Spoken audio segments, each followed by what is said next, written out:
आजच्या संदेशाकडे आपण वळू आणि आजचा जो संदेश आहे त्या संदेशाचा विषय ऐकणारे आणि करणारे या गोष्टीविषयी आपण बोलणार आहोत। आणि जर तुम्हाला या जगातली सगळ्यात सुंदर गोष्ट जी बनवलेली आहे ते कुठल्या मनुष्याने नव्हे तर देवाने बनवलेली आहे आणि ते म्हणजे तुम्ही स्वतः, मी स्वतः। देवाने जो मनुष्य जो आपण जे घडवलेला आहे त्याच्यासारखं दुसरं काहीच नाही। याला मशीन नाही म्हणता येईल, पण फक्त समजण्यासाठी देवाने आपले जे सगळे अवयव, सगळ्या गोष्टी देवाने मनुष्य मातीतून घडवला, त्याच्यात श्वास टाकला आणि आपण जीवनधारी झालो। आणि ही जे सुंदररित्या देवाने आपल्याला बनवलेलं आहे, म्हणजे आपल्या शरीरातली प्रत्येक अवयव तुम्ही बघा, आपलं हृदय जे आहे आपल्या पूर्ण शरीराला काही न करता काय करतं, रक्त पुरवतो। तुमचे डोळे, मला याच्याविषयी तर खूपच सुंदर वाटतं, कधी एकदा खूपदा तुम्हाला मोहक असं एखादं चित्र आणि तुम्हाला चंद्र दिसतो, असं वाटतं किती सुंदर आहे आणि किती की महागाचा कॅमेरा तुम्ही घेता आणि म्हणता की अरे चित्र काढू दे, आणि तुम्ही बघता की अरे डोळ्यानं तर किती चांगलं, इथं इतके लाख रुपये खर्च केले तरी तो फोटो येत नाही, कारण ही लेन्सेस जी आहे ती देवाने तुम्हाला दिलेली आहे। आणि तुमचे डोळे, तुमचं जे डोकं आहे ते देवाने तुम्हाला दिलं आहे विचार करण्यासाठी। तुमचे पाय ज्याच्याने तुम्ही चालता, तुमचे हात ज्याच्याने तुम्ही कार्य करता, तुमचं टोन ज्याच्यामुळे तुम्ही बोलता आणि तुमचे कान ज्याच्यामुळे तुम्ही ऐकता, अशा अनेक गोष्टी देवाने आपल्या शरीरात या सगळे अवयव बनवले आणि ते सगळे एका रीतीने सगळ्या गोष्टी चालतात आणि त्यांचं ऑपरेशन काय करतं, एकाच रीतीनं होतं। आणि म्हणून त्यातला एक सगळ्यात मोठा घटक आहे जे तुमचे कान, त्याच्याविषयी आज आपण बोलणार आहोत। काय? कान, ज्याच्यामुळे आपण ऐकणे करतो। आणि हे का महत्वाचं आहे, कारण जे शरीर तुम्हाला मी जे सांगितलं की देवाने अप्रतिम बनवलेला आहे, त्याच्या अंदर जो तुमचा आत्मा जो आहे ज्याचा कधीच नाश होत नाही, हा आत्मा ज्याला काय असतं, त्याला इच्छा असतात, जे तुमची ओळख, जे तुमची स्वभाव वृत्ती, जे तुमच्या भावना, या सगळ्या गोष्टी तुमच्या शरीराला नव्हे तर ज्या तुमच्या आत्म्याला होतात। आणि तो आत्म्याचा कधी नाश होऊ नये त्याच्यासाठी एक सुंदर गोष्ट जे महत्वाची आहे ते म्हणजे तुमचे कान। आता कान आणि माझा आत्मा याच्यात काय कनेक्शन आहे, आणि हे सगळ्या गोष्टी शिकून घ्या। दुसरी गोष्ट, या कानाच्या उद्देशामध्ये तुम्ही उपयोग केला नाही तर तुम्हाला ही गोष्ट समजणारच नाही। म्हणून कानाचा उपयोग करा, आणि कानाचा उपयोग कसा करता येईल आणि याचे शत्रू काय आहेत, या सगळ्या गोष्टी आपण समजणार आहोत। का? कारण जर तुम्ही तुमचे कान जागरूक ठेवले, देवाचे वचन जर तुम्ही ऐकले, तर तो तुमच्या आत्म्याला सहाय्य पुरवेल। आणि म्हणून हे खूप महत्वाचं आहे। दुसरी गोष्ट एक महत्वाची आहे, म्हणजे काय तर आपण हे वचन पहिले बघू, आणि हे जेम्स आणि याकोबाचं पत्र, पहिला अध्याय 19 वचन। आणि म्हणून देवाने या देवाच्या वचनात तुम्हाला काही गोष्टी सांगितल्या आहे, आणि ते आपण बघू की माझ्या प्रिय बंधूंनो, हे लक्षात ठेवा, प्रत्येक मनुष्य काय म्हटलंय, ऐकण्यास तत्पर असावा। हे जे कान आहे खूप महत्वाचे आहे, म्हणून देवाने म्हटलंय की ऐकण्यात तत्पर असावा, बोलण्यास सावकाश असावा, रागास मंद असावा। आणि 20 वचन, कारण मनुष्याच्या रागामुळे देवाचे नीतिमत्वाचे कार्य घडत नाही। याचा अर्थ काय होतो की जेव्हा तुम्ही रागात असता, आता तुम्हाला कुठलीच गोष्ट समजत नाही, पण त्याच्यात तो आपला आज टॉपिक नाही, तो कदाचित एखाद्या दुसऱ्या दिवसचा टॉपिक की राग काय असतं, त्याच्यापेक्षा आजचा फक्त टॉपिक आहे तुमचे कान। तर याच्या आधी तुम्हाला समजलं पाहिजे की आपले कान कसे काम करतात। तुम्हाला का मी सांगितलं की देवानं इतकं अप्रितम तुम्हाला बनवलं आहे का ह्या गोष्टी, शारीरिक अवयव जसे काम करतात याच्याविषयी जेव्हा तुम्ही विचार कराल, तुम्हाला कळेल की या जगातली सगळ्यात सुंदर गोष्ट म्हणजे तुम्ही स्वतः, जे देवाने तुम्हाला बनवलेली आहे। आणि म्हणून कान काय करतात, तर जेव्हा आपण बोलतो, जसं मी बोलत आहे, ठीक आहे, मी बोलत असताना तुमच्या कानावर काय होतं, तर ध्वनी लहरी, म्हणजे हा जो माझा आवाज आहे हा बाह्य कानात प्रवेश करतात आणि कानाच्या नलिकेतून प्रवास करतात, म्हणजे तो आवाज काय करतो, आत जातो। ध्वनी लहरीमुळे कानाचा पडदा कंपित होतो, जो पडदा असा तो काय करतो, असा हलतो, कारण हा ध्वनी जो आहे, हा आवाज जी मी बोलत आहे तुमच्या कानावर पडत आहे। कंपनेमधल्या कानातील याच्यात 3 हाडं असतात, त्या 3 हाडांना पाठवली जातात. ही हाडे कंपने वाढवतात, म्हणजे जे हलवणं आहे ते वाढवतात आणि त्यांना आतील कानातील एक कोकिल्याकडे पाठवतात. कंपनामुळे काय होतो, जो केसांसारखा पेशींना तो वाकवतो. केसाच्या पेशीने वाकल्याने मज्जातूंचे आवेग निर्माण होतात.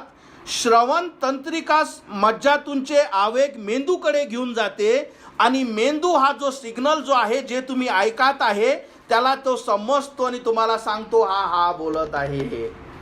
हे सगळं मला बोलत असताना 1 मिनिट लागला, तुम्हाला ऐकत असताना 1 फ्रॅक्शन सेकंडही लागत नाही.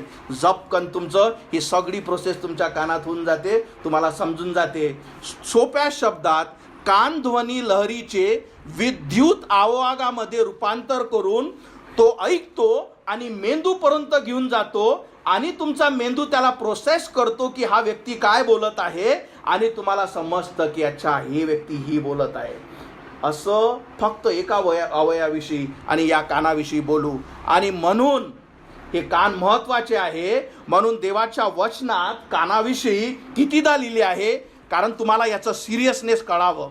आणि म्हणून देवाच्या वचनात या बायबलमध्ये 60दा देवाने ही व्याख्या यूज केली आहे. आणि काही तुमच्या समोर मी टाकली. मार्क 4:9 तो म्हणाला ज्याला ऐकण्यास कान आहे तो ऐको. मत्तई 11:15 ज्याला ऐकायला कान आहे तो ऐको. लूक 8:8 ज्याला ऐकायला कान आहे तो ऐको. मत्तई 13:9 ज्याला कान आहे तो ऐको. मत्तई 13:43 ज्याला कान आहे तो ऐको. प्रकटीकरण 13:9 जर कोणाला कान असेल तर तो ऐको. प्रकटीकरण 3:22 आत्मा मंडळास काय मानतो हे ज्याला कान आहे तो ऐको. लूक 14:35 ज्याला ऐकायला कान आहे तो ऐको. याच्याहून आपल्याला कळतं की कान किती महत्वाचं, की देव तुम्हाला म्हणतो की ज्याला कान आहे तो ऐको. आता याचा अर्थ काय होतो, कान तर प्रत्येकाला आहे. आणि देव जेव्हा हे बोलत होता तिथे जे सगळे लोक होते, देवाचे शब्द त्याला जे जीवन आहे ते त्याला सांगत होता, पण सगळ्यात शेवटी म्हणत होता की ज्याला कान आहे ते ऐको. याचा अर्थ काय असतो की तुमची विल, तुमची इच्छा, तुम्हाला आपल्या आत्म्याविषयी काळजी आहे का, तुम्हाला सार्वकालिक जीवनाची इच्छा आहे का. ज्या गोष्टीसाठी तुम्ही तुमचं मन बनवता ती गोष्ट तुम्ही तुमच्या कानावर काय करते तुम्हाला समजते. 2 गोष्टी लक्षात ठेवा. एक असते कानावर पडणं, एक असतं ऐकणं. हा जो पंखा फिरत आहे याचा आवाजही तुमच्या कानावर येत आहे, पण तुम्ही त्याच्याकडे कॉन्सन्ट्रेट नाही करून आले का कसा आवाज येऊन आला हा. पण मी जेव्हा बोलत आहे तिकडे तुम्ही तुमचं जर मन लावलं असेल तर आवाज सगळे तुमच्या कानावर पडत आहेत. सगळे, इथून ट्रॅफिक गेली, आता ही गाडी गेली तिचाही आवाज आला, त्याने हॉर्न वाजवला तिचाही आवाज आला. पण जिथे तुम्ही तुमचं मन लावता त्या गोष्टीस फक्त तुम्ही काय करता, ऐकता. म्हणून कानावर सगळंच पडतं, पण ऐकता तुम्ही तीच गोष्ट ज्याची तुमची इच्छा आहे.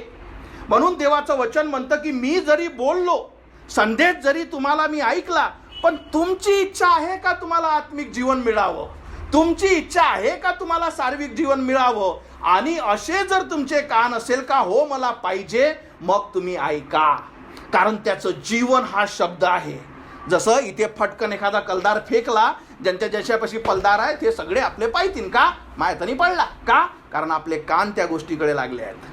म्हणून जिथे आपलं मन तिथे आपलं धन. आणि म्हणून देव म्हणतो की तुमचे कान. म्हणून मी तुम्हाला सुरुवातीला सांगितलं का जिथे तुमची इच्छा, ज्याची इच्छा असेल का मला सार्वकालिक माझा आत्मा वाचला पाहिजे, मला आत्मिक जीवन भेटलं पाहिजे, देव म्हणतो तुमच्यासाठी देवाचा शब्द आहे. म्हणून मी तुम्हाला सदैव सांगत असतो जे तहानलेले आहे त्यांचीच तहान भागवल्या जाईल, जे भुकेले आहेत त्यांना जेवण दिल्या जाईल.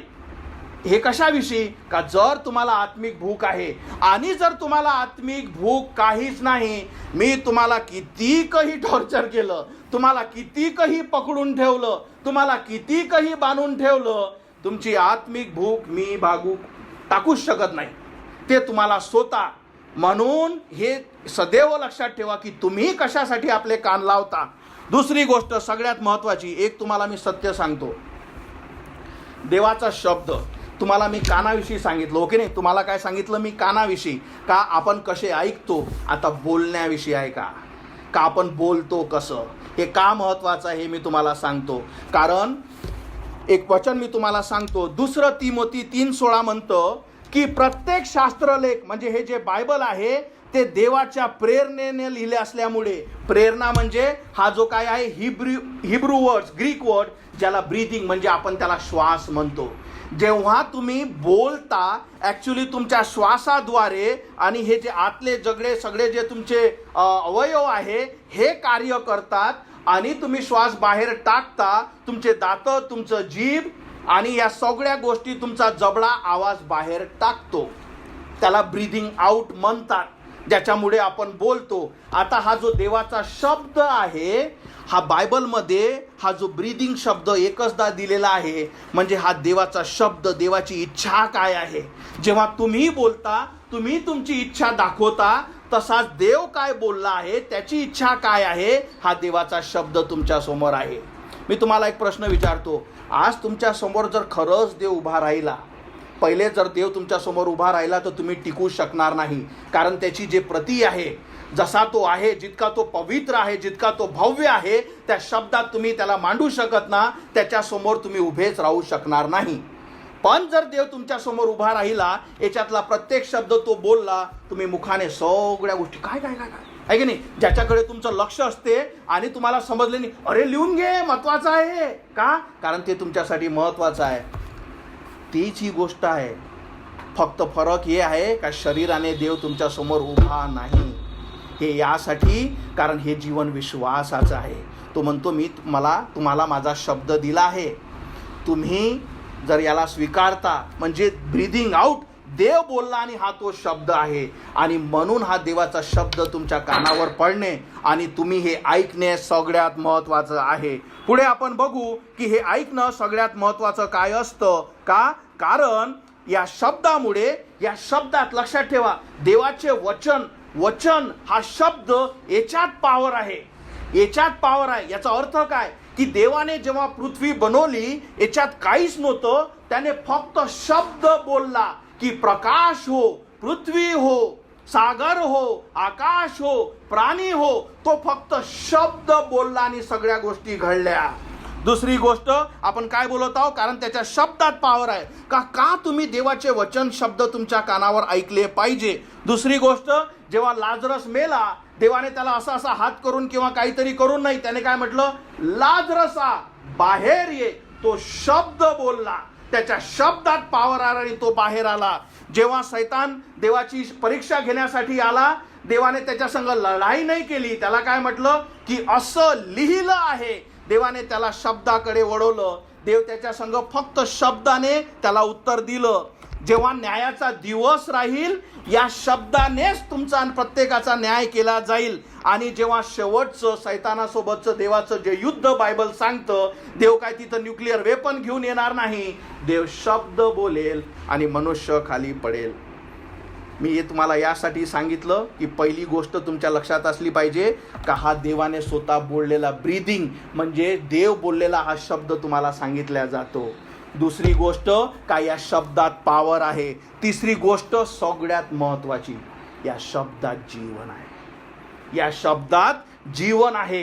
कारण जेव्हा तुम्ही हे शब्द स्वीकारता, हे वचन जेव्हा तुम्ही स्वीकारता, त्या शब्दाद्वारे, त्याच्याद्वारे जीवन येतं. ते तुमच्या विश्वासात वाढ करतं. देवाचे वचन सांगतं रोमकरासपत्र 10:17, तर मग ऐकण्यामुळे विश्वास येतो. आणि म्हणून जर तुम्ही ऐकलंच नाही, तुम्ही आपलं मन त्या गोष्टीकडे लावलंच नाही, तुमची ते ऐकण्याची इच्छाच नाही, तर तुमच्यामध्ये देवाविषयीचा विश्वास कधी येणारच नाही.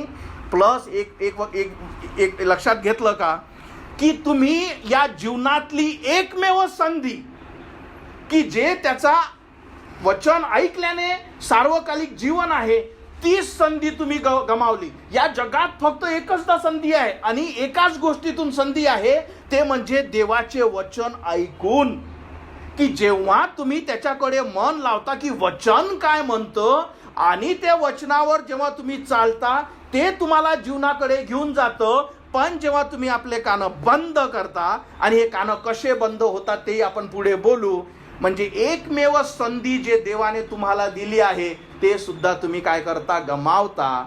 का? कारण तुम्ही आपले कानं बंद केले. आणि हे का ऐकणं गरज आहे? कारण त्याच्या शब्दात जीवन आहे.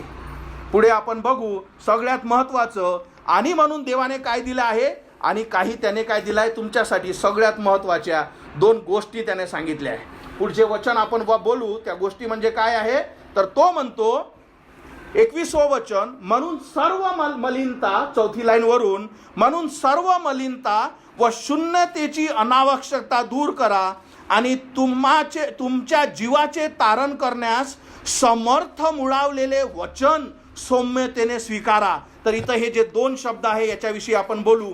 पहिले आहे मलिनता. मलिनता म्हणजे तुमच्या जीवनात ज्याही वाईट गोष्टी, ज्याही घाणेरड्या गोष्टी, ज्याही वाईट सवय, ज्याही वाईट विचार, देव म्हणतो की या सगळ्या गोष्टी तुम्ही दूर ठेवा. कारण त्या पाप आहे, त्या वाईट आहे आणि देवाचा शब्द पवित्र आहे. म्हणून देव म्हणतो की ह्या पहिले तुम्ही दूर करा, कारण जिथं पाप आहे तिथं पवित्रता राहत नाही. म्हणून देव म्हणतो की जेव्हा तुम्ही ऐकता ही सगळी मलिनता पहिले दूर करा.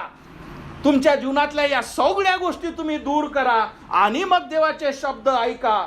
कारण त्याच्याशिवाय तुम्हाला ऐकूच येणार नाही का बोलत काय आहे. का? तुमचं मन, तुमचे विचार, तुमच्या जीवनातल्या ज्याही गोष्टी आहे त्या गोष्टीकडे फिरत आहे. म्हणून देव काय म्हणतो, सगळी मलिनता ते करून जर तुम्ही इथे बसत ना, तुम्हाला देवाचे वचन समजणारच नाही. दुसरं तो काय म्हणतो, शून्यतेची अनावश्यकता.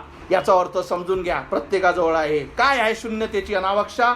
अशी कुठलीही गोष्ट तुमच्या जीवनात, कुठलीही, ते तुमची नोकरी, ते तुमचा जॉब, ते तुमचं कुटुंब, तो तुमचा फोन, कुठलीही गोष्ट जे तुम्हाला देवापासून दूर घेऊन जाते, तो म्हणते हे शून्यतेची अनावश्यकता. याचा अर्थ ती शून्य आहे रे म्हणते तुझ्या सार्वकालिक जीवनाच्या पुढं.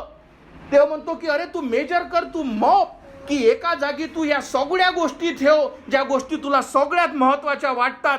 तुमची नोकरी, तुमचं काम, तुमच्या समस्या, तुमचा फोन, तुमचे अपॉइंटमेंट, या सगळ्या गोष्टी एका जागी ठेव आणि म्हणते इकडे सार्वकालिक जीवन ठेव जे देवाचे वचन ऐकल्याने तुला भेटेल आणि ज्याचाही पडदा जास्त मोठा आहे त्या गोष्टी तू कर. देव म्हणतो या सगळ्या गोष्टी शून्य आहे ज्याच्याकडे देवाचे वचन चालू असताना तू धावतो, तू फिरतो. कारण या गोष्टी दूर केल्याशिवाय तुम्हाला हे समजणारच नाही. मलिनता आणि शून्य अनावश्यकता. तिसरी गोष्ट काय? का सैतान सदैव तुमच्या डोक्यासमोर खेळतो. का? कशासाठी खेळतो? कारण काय करता, ऐकणं. आणि म्हणूनच चर्चमध्ये असताना तुम्हाला झोप येणे, म्हणूनच चर्चमध्ये असताना तुमचे विचार दुसऱ्याकडे घेऊन जाणे. अजून तुम्हाला मी गोष्टी शिकवतो, तो काय करेल, तुम्हाला अशी अर्जन्सी आणेल या चर्चमध्ये असतानाच की अर्जंट आहे, कराच लागते. या सगळ्या गोष्टी सैतान इथं असतानाच तुमच्या डोक्यात आणेल का हे करावंच लागते, हे घ्यावंच लागते. आणि एक गोष्ट मी तुम्हाला सांगतो, जो घेतो त्यालाच तो देतो. समजलं? त्याला माहित आहे नितीन इंगळेला अर्जन्सी पाठवता येत नाही, हा घेणार नाही. तो त्यालाच पाठवतो जो घेतो. म्हणून कुठलंही कारण जे तुम्ही घ्याल, सैतान तुम्हाला जाणतो, त्याला माहित आहे हे कारण हा घेते, टाकरे त्याच्यावर आणि फटकन तुम्ही घेता. का? कारण हा सगळा खेळ तुमच्या डोक्यावर चालतो. कारण तुम्हाला काय सांगितलं, हा ध्वनी शेवटी कुठं जातो, तुमच्या माइंडवर. कारण तुमच्या माइंडनं तो प्रोसेस केला पाहिजे आणि तुम्हाला समजलं पाहिजे की काय बोलत आहे. पण जर तुमचा माइंड झोपून ठेवला, पण जर तुमचा माइंड अशा विचारात ठेवला का जिथं अर्जन्सी आहे, जिथं काम आहे, मला आताच जाणं आहे, मला ह्याच गोष्टी करणं आहे, आता तुमचा माइंड ऐकतच नाही आहे. का? कारण आता तुमचे जे मन आहे त्या गोष्टीकडे सैतानाने वळवून घेतले आहे. म्हणून तुम्ही चर्चमध्ये असा का तुम्ही कुठेही असा, त्याचं कार्य आणि सगळ्यात जास्त चर्चमध्ये असताना का की तुमचं माइंड, तुमचे विचार, हे जर तो पलटवता आलं, बसाना तुम्ही शरीरामध्ये आयुष्यभर चर्चमध्ये, पण जोपर्यंत तुमचे विचार, तुमचे मन देवाच्या कानावर, देवाच्या वचनावर नाही, तुम्ही तुमचे कान काय बोलत आहे, कारण त्याचे वचन जीवन देणारे आहे. आणि म्हणून सैतान तुमच्यासोबत या सगळ्या गोष्टी सदैव करतो. आणि शेवटचं वचन, आणि जर तुम्ही या सगळ्या गोष्टीवर पहिली गोष्ट, या सगळ्या गोष्टीवर जर तुम्ही काय केला, विजय मिळवला, आणि 22वं वचन म्हणतं वचनाप्रमाणे आचरण करणारे असा. म्हणजे आता तुम्ही या सगळ्या, आता तुम्हाला समजत असेल का हे युद्ध किती वाईट आहे, हे सगळं तुमच्या आत्म्यासाठी आहे, हे तुम्हाला कधी समजतही नाही. तुम्हाला वाटतं की एखादा फोन आला, अरे मला कुठं जायचं होतं, अरे मला या गोष्टी होत्या, अरे सगळ्या गोष्टी संडेलाच काय येतात, या सगळ्या गोष्टीचा तुम्हाला मी खेळ समजवला. पण मी तुम्हाला हे सांगितलं, जो घेतो त्याला तो देतो, जो घेत नाही त्याला माहीत राहतो की हा घेत नाही, याच्यावर तो तसं कारण कधी पाठवत नाही.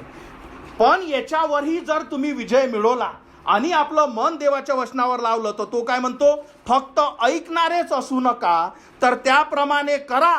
कारण जर तुम्ही फक्त ऐकता तर तुम्ही स्वतःचीच फसवणूक करता.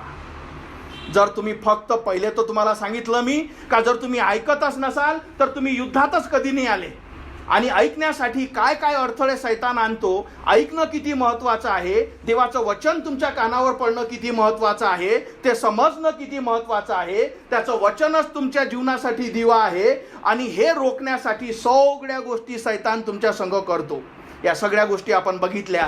पण याच्यावरही जर विजय मिळून जर तुम्ही ऐकत असाल आणि फक्त सोडत असाल, देव काय म्हणतो, ऐकता तर तुमची स्वतःची तुम्ही फसवणूक करता. म्हणजे जी एक जीवनाची गोष्ट जे तुमच्या कानावर पडली, तुम्हाला मी सांगतो, हे जीवनाचं सत्य जे अनेक लोकांना कमीत कमी एकदाही ऐकायला भेटलं नाही, एकदाही त्यांना समजायला भेटलं नाही, एकदाही त्यांना असं कळलं नाही की अरे असा काहीतरी मार्ग आहे. आणि जर ते आपल्याला ऐकायला भेटलं आणि तरीही आपण त्या गोष्टी काय करतो, नाकारतो. देव म्हणतो तुम्ही किती स्वतःला फसवता. दुसरी गोष्ट, त्या व्यक्तीपेक्षा तुमचा न्याय वेगळा आहे. का? कारण त्याला एकही संधी नाही, तुम्हाला अनेक संधी दिल्या, पण तुम्ही तुमचे कान बंद केले, किंवा तुम्ही ऐकलं पण त्याच्यावर तुम्ही चालले नाही. शेवटची एक गोष्ट मी तुम्हाला सांगतो. हा व्यक्ती इथे तुम्हाला दिसतो बुडताना, ठीक आहे, हा व्यक्ती इथं बुडताना तुम्हाला दिसत आहे. आणि हा जेव्हा बुडत असताना त्याला दिसतं की थोड्याच वेळात मी पाण्यात जाईल आणि मी मरून जाईल. त्याला वाचायला काहीच नाही, त्याला स्विमिंग नाही, त्याला कुठलीच गोष्ट नाही, स्वतःला वाचवता त्याला येणार नाही.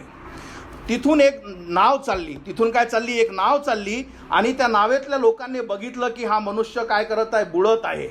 आता हा मनुष्य बुडत आहे आणि त्या नावातल्या लोकांनी काय केलं की त्याच्याकडे एक दोर फेकला.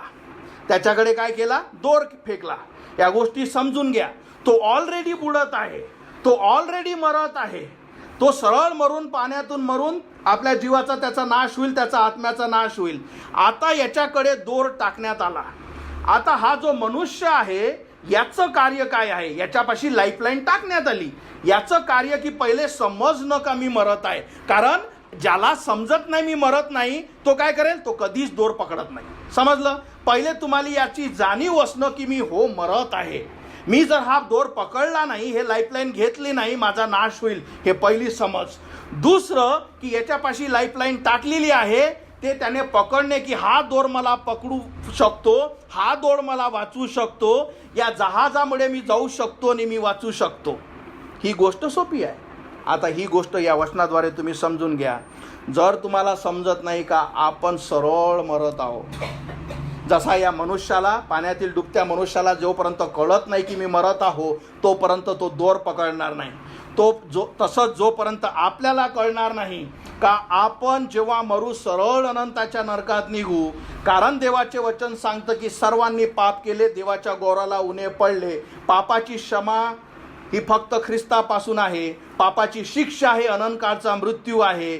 आणि जोपर्यंत देवाने तुम्हाला जे लाईफलाईन टाकलेली आहे का माझा क्रूस तू धर, देवाचा पुत्र तुमच्यासाठी पाठवला गेला, तो तुमच्यासाठी मारण्यात आला, गाळण्यात आला, त्याला तू स्वीकार. आता जसा ह्या पाण्यातल्या बुडणाऱ्या व्यक्तीपाशी तो दोर एकमेव लाईफलाईन आहे, तशी पूर्ण मनुष्य जातीसाठी फक्त देवाचा क्रूस हा एकमेव लाईफलाईन आहे. पण जोपर्यंत आपल्याला कळणार नाही, कारण वचन काय लिहिलंय वरतं, ख्रिस्ताद्वारे तुम्ही सुद्धा खऱ्या वचनाची आणि तुमच्या तारणाची सुवार्ता काय ऐकली. कारण जर तुम्ही हे कधीच ऐकलं नसेल, या चर्चमध्ये असूनही, याचा अर्थ सैतानाने तुमचे कानं, तुमचे हृदय, डोळे बंद केले आहेत. म्हणून सगळ्यात महत्त्वाचं काय म्हणतो, ख्रिस्ताद्वारे तुम्ही सुद्धा खऱ्या वचनाची आणि तुमच्या तारणाची सुवार्ता ऐकली का ख्रिस्त मला वाचू शकतो, माझ्या आत्म्याची क्षमा होऊ शकते, अनंताचं जीवन मला मिळू शकतं, हे जेव्हा तुम्ही ऐकलं आणि तुम्हाला काय म्हटलं, फक्त ऐकणारे नव्हे तर त्याच्यावर चालणारे, काय म्हणतो, आणि त्यावर विश्वास ठेवला का हा दोर मला वाचू शकतो, हा क्रूस मला वाचू शकतो, देवाचा पुत्र मला वाचू शकतो, येशू ख्रिस्त मला वाचू शकतो, या सुवार्तेवर तुम्ही विश्वास ठेवला, तेव्हा पवित्र आत्म्याचा अभिवचनाचा तुमच्यावर शिक्का मारण्यात आलेला आहे. तेव्हा कुठं ख्रिस्त तुमचा आत्मा वाचवतो. का? कारण पहिले तुम्ही ऐकलं की हो मला पाहिजे, नंतर तुम्ही विश्वास ठेवला की हो मला याची गरज आहे, आणि तुम्ही ख्रिस्ताला हाक मारली, देवा माझा आत्मा वाचव, मी तुला माझा देव माझा तारणारा स्वीकारते. जसा हा पाण्यातला बुडणारा मनुष्य फक्त दोर पकडल्याने वाचू शकतो, तसाच या पृथ्वीवरील प्रत्येक मनुष्य जो अनंताच्या नरकात टाकल्या जाणार आहे, तो फक्त क्रूसावर देवाने जे केलं त्याच्याला स्वीकारल्याशिवाय वाचू शकणार नाही. कारण ही देवाची मनुष्यासाठी योजना आहे. आपण ऑलरेडी मरत आहो. हा पाण्यात बुडणारा ऑलरेडी मरत आहे, त्याला कोणी बुडवलं नाही, तो स्वतःच्याच कार्यामुळे स्वतःच्याच चुकीमुळे मरत आहे. तसेच आपल्या पापामुळे आपली अनंतकाळचे आपल्याला मरण आहे. हे गोष्टी सगळे आपण आपल्यावर आणलेलं आहे, कारण मनुष्य जन्मता पापी आहे. देव फक्त तुम्हाला वाचवायसाठी प्रयत्न करत आहे का तुम्ही वाचा. जशी त्या बोटद्वारे लाईफलाईन टाकलेली आहे, तशी ख्रिस्त देवाने आपला मुलगा त्या क्रूसावर पाठवला की तुम्ही क्रूसावर हाक मारा, येशू मला वाचव, मला दिसतं मी बुडत आहे, मला दिसतं मी मरत आहे, ख्रिस्ता माझा आत्मा वाचव, मी तुला माझा देव माझा तारणारा स्वीकारते. पण कधी? जेव्हा पहिले तुम्ही ऐकेल कधी? जेव्हा खरंच तुम्हाला आत्मिक भूक असेल तेव्हाच तो व्यक्ती ऐकतो. पण फक्त ऐकल्याने नव्हे तर काय म्हणतो, आपलं वचन का ऐकणारे आणि त्यावर चालणारे ते धन्य, कारण स्वर्गाचे राज्य त्यांच्या सारख्याचेच आहे.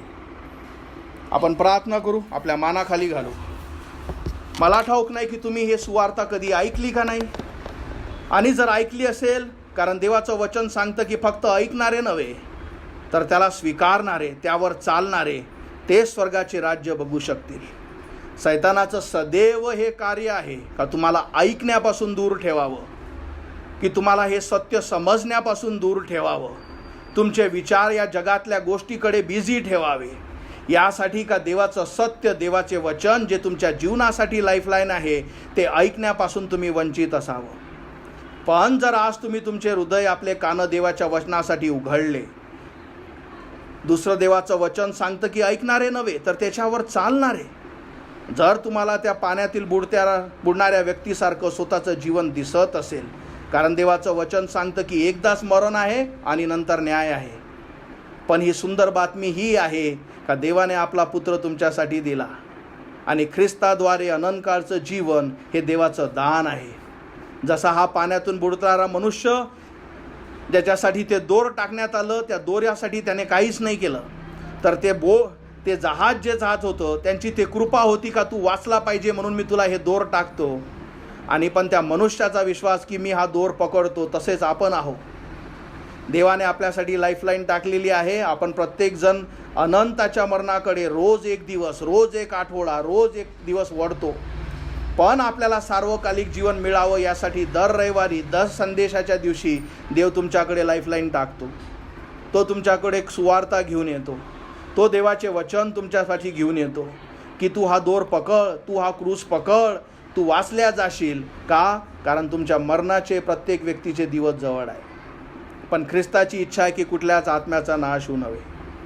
सैतान तुम्हाला सदैव फसवेल, तुम्हाला सदैव या सत्यापासून दूर घेऊन जाईल. पण जेव्हा तुम्ही स्वतः निर्णय घेता की हो मला ही गरज आहे, हे वचन माझ्यासाठी आहे, मी कधीच या गोष्टी ऐकल्या खूपदा पण विश्वास ठेवला नाही, कारण मला या गोष्टीवर कधीच विश्वास ठेवण्याची इच्छा झाली नाही. म्हणजे एकमेव जी संधी, ते दोर ज्या पाण्यात डुबणाऱ्या मनुष्याला टाकला आहे, तेही तुम्ही जेव्हा सोडून देता, तुमच्यापाशी काहीच आशा नाही. पण जेव्हा तुम्ही निर्णय घेता, विश्वास ठेवता, म्हणता येशू मला वाचव, मी विश्वास ठेवतो मी पापी आहे, कारण देवाचे वचन सांगतं. प्लस जेव्हा मी स्वतःला पडताळतो, मला समजतं की माझ्या जीवनात काहीच चांगलं नाही, आणि येशू तू माझ्या पापासाठी मारण्यात आला. प्रभू मला नरकात जायचं नाही, माझ्या पापाची क्षमा कर. मी विश्वास करतो की हे माझे वैयक्तिक पाप याच्यासाठी प्रभू तू क्रूसावर मारण्यात आला, तू गाळण्यात आला, तिसऱ्या दिवशी मरणातून उठला आणि स्वर्गात बसलेला आहे.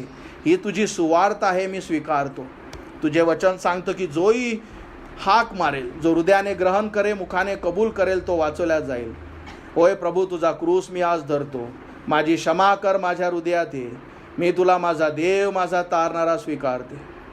होय माझ्या येशू, धन्यवाद मानतो की माझे कान तू उघडलेस. धन्यवाद मानते परमेश्वरा की तुझ्यावर विश्वास ठेवण्यासाठी मला सहाय्य केलं. जेव्हा तुम्ही हृदयाने त्याला हाक मारता, तो सगळ्या गोष्टी जिथे तुम्ही स्ट्रगल करत आहात त्या सगळ्या गोष्टीत तो तुम्हाला सहाय्य पुरवतो. पण कधी जेव्हा तुमची तुमची इच्छा आत्मिक गोष्टीसाठी, तुमच्या आत्म्यासाठी, तुमच्या आत्म्याच्या तारणासाठी जर तुम्ही तहानलेले असाल, आजच्या संदेशाद्वारे तुम्ही भागवल्या जाल. पण कधी जेव्हा तुम्ही ऐकलं आणि त्याला स्वीकाराल, त्याला तुम्ही हाक माराल. जर हे वचन तुमच्यासाठी असेल आणि आजचा संदेश जर तुम्ही ऐकला असेल, त्या ख्रिस्ताला, स्वर्गातील देवाला हाक मारा. म्हणा, येशू माझ्या हृदयात ये, मी तुला माझा देव, माझा तारणारा स्वीकारते. आज हा निर्णय मी घेते माझ्या राजा. होय परमेश्वरा, मला तू सहाय्य कर, माझ्या पापाची क्षमा कर, अनंताचं जीवन मला तू दे, ती स्वर्गीय शांती मला कळू दे. आणि तुझे वचन सांगतं की तुला कळेल की तू वाचला, कारण हा शब्द त्यासाठी दिला आहे का तुझ्या शब्दात जीवन आहे. मी तुझ्या शब्दावर विश्वास ठेवते, मी तुझ्या वचनावर विश्वास ठेवते. माझा आत्मा तू वाचव, माझं जीवन तू बदल. ही छोटीशी प्रार्थना जेव्हा हृदयाने तुम्ही करता, स्वर्गातील देव तुमची प्रार्थना ऐकतो आणि त्याच समय तुमच्या पापाची क्षमा होते. त्या समय तुम्हाला कळतं की मी वाचली, त्या समय तुम्हाला कळतं की देवाने मला अनंताचं जीवन दिलं. आणि जे नातं आपल्या पापामुळे तुटलेलं आहे ते नातं पुन्हा जोडण्यात आलं, हे तुम्हाला कळतं. धन्यवाद मानतो येशू. होय प्रभू, 38 वर्ष माझे कान बहिरे होते माझ्या राजा. होय माझ्या प्रभू, कधीच मला ही सुवार्ता ऐकू दिली नाही. सैतानाने सदैव मला बिझी ठेवलं माझ्या राजा. आणि होय प्रभू, माझे हे कान परमेश्वरा सत्यासाठी, वचनासाठी 38 वर्ष बंद ठेवण्यात आले. पण मी धन्यवाद मानतो परमेश्वरा की माझ्यासारख्या पाप्याचे कान तू उघडलेस आणि तुझी सुवार्ता, तुझे वचन जे जीवन देणारे आहे ते माझ्या प्रभू कानावर पडू दिले, ते मला समजू दिलं, माझं मन तू उघडलंस. होय परमेश्वरा, आणि परमेश्वरा जो विश्वासाद्वारे प्रभू परमेश्वरा तू मला वाचवलंस, धन्यवाद मानतो. प्रार्थना करतो इथे जुळलेल्या प्रत्येकासाठी. होय प्रभू, हे आध्यात्मिक युद्ध आहे परमेश्वरा, आम्ही हे झगडूही शकत नाही, आम्ही हे बघूही शकत नाही. आणि यासाठी प्रभू तुझे वचन तू दिले आहे की मनुष्याने सत्य समजावं, त्याला कळावं, त्याने तुला स्वीकारावं. प्रार्थना करतो इथे जुळलेल्या प्रत्येकासाठी, जे ऑनलाईन आहे त्या प्रत्येकासाठी, तुझं सत्य, तुझं वचन ऐकण्यासाठी.